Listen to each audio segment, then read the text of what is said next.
আমি কিছুক্ষণ আগে আমাদের বোর্ড প্রেসিডেন্ট সিলেক্টর আমি ওনাদেরকে ফোন করেছিলাম। আমার জীবন থাকতে আমি সাকিব আল হাসানকে নিষিদ্ধ হতে দিব না। আমি বোর্ড প্রেসিডেন্ট হলে সাকিব আল হাসানকে দেশে এবং সাকিব আল হাসানকে জাতীয় দলে খেলাবো।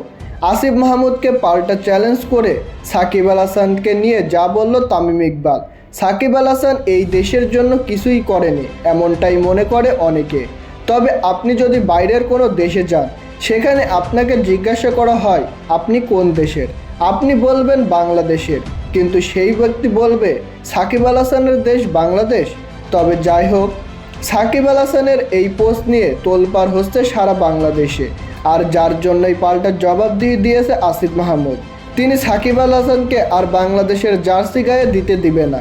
শেখ হাসিনাকে শুভ জন্মদিন জানিয়েছিলেন সাকিব আল হাসান, আর এখানেই আসিফ মাহমুদ সহ অনেকেই সাকিবকে বলছে কেন সে শেখ হাসিনাকে শুভ জন্মদিনের উৎসাহ দিবে।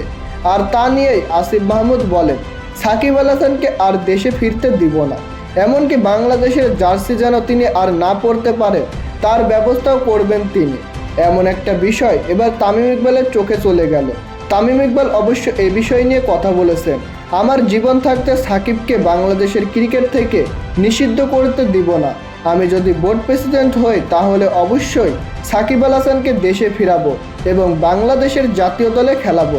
তো প্রিয় দর্শক, আপনারাও কি চান সাকিব আল হাসানকে আবারও বাংলাদেশের জার্সিতে দেখতে? তা জানিয়ে দিন আমাদের কমেন্ট বক্সে।